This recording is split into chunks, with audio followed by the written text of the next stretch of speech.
Hello friends,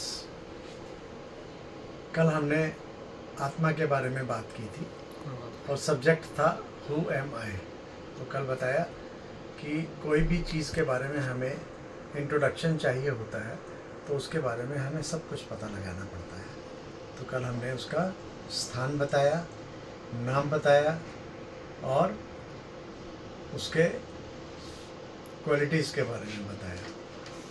अब हम आज जानने की कोशिश करेंगे कि आत्मा के अंदर गुण क्या है। एड्रेस भी कल बताया था, तो आज बताएंगे कि आत्मा के गुण यानी उसकी वर्च्यूज़ क्या होती हैं।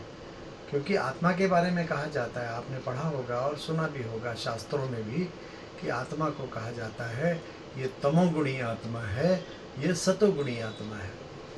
तो हम आपको इसका अर्थ समझाने का प्रयत्न करेंगे।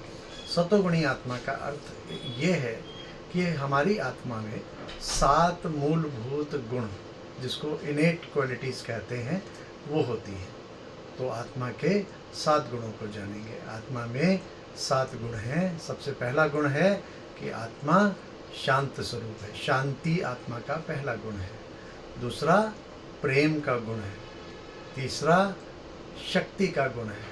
तीसरा सुख का गुण है। चौथा पवित्रता का गुण है।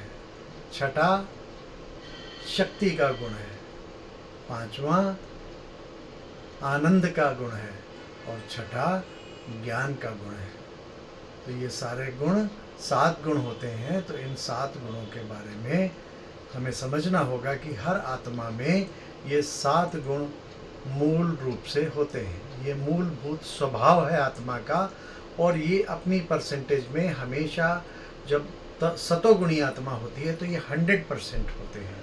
लेकिन जब हम विकारों के प्रभाव में आत्मा आती है तो ये आत्मा की इन गुणों की क्वालिटी धीरे धीरे गिरती चली जाती है। जैसे सतयुग में देवता सतोगुणी होते थे और उसके बाद जब त्रेता आया तो उसमें आत्मा के गुणों में कुछ परसेंटेज में कमी आई। इसके बाद जैसे जैसे द्वापर आता गया वो 50% से भी कम हो गए, और कलयुग तक आते आते ये गुणों की प्रधानता तो छोड़िए, इनकी परसेंटेज भी ना के बराबर रह गई। और जो ना के बराबर हो जाती है उसे करीब करीब कहा जाता है 0। तो अभी कलयुग में इन गुणों की प्रवेशता मनुष्यों के अंदर 0% है। प्रेम भी नहीं है, ज्ञान भी नहीं है, सुख भी इसीलिए नहीं है, शांति नहीं है, क्योंकि ये गुण मौजूद नहीं है। तो इसी कारण से और इसी प्रकार से जब ये गुण नहीं है तो पवित्रता का गुण भी एकदम समाप्त हो गया। जब सतोगुणी आत्माएं थी सतयुग में तो आत्माएं सब पवित्र थी, लेकिन कलयुग तक आते आते पूरा पवित्रता का परचम लहराने लगा। और क्यों? कारण ये है कि हम जानते ही नहीं हैं कि ये गुण मेरे आत्मा का मूल स्वरूप धर्म है। अब हमारे इस ज्ञान देने का अर्थ ये है कि हम जब आपको बता रहे हैं कि आप आत्मा हो, शरीर नहीं हो, तो आत्मा के गुण के बारे में भी आपको ज्ञान होना चाहिए। जिस दिन जब हम जान लेते हैं कि हम आत्मा हैं और हमारे अंदर ये गुण हैं, तो फिर हम अपने गुणों की जब पहचान कर लेते हैं तो अगला हमारा जो स्टेप होता है कि इन गुणों को वापस 0 से 100% पर कैसे लाना है। जितनी परसेंटेज इन गुणों की ऊंची होती जाएगी उतना ही हम जीवन में देवताई स्वरूप में, सात्विक स्वरूप में आने लगेंगे। तो हमारा लक्ष्य, हम ब्रह्मा कुमारी के थ्रू हमारा लक्ष्य ये है कि जो आत्माएं आज पतित हो गई हैं वो इन गुणों को फिर से जानकर, पहचान कर अपने मूल स्वरूप में वापस आएं।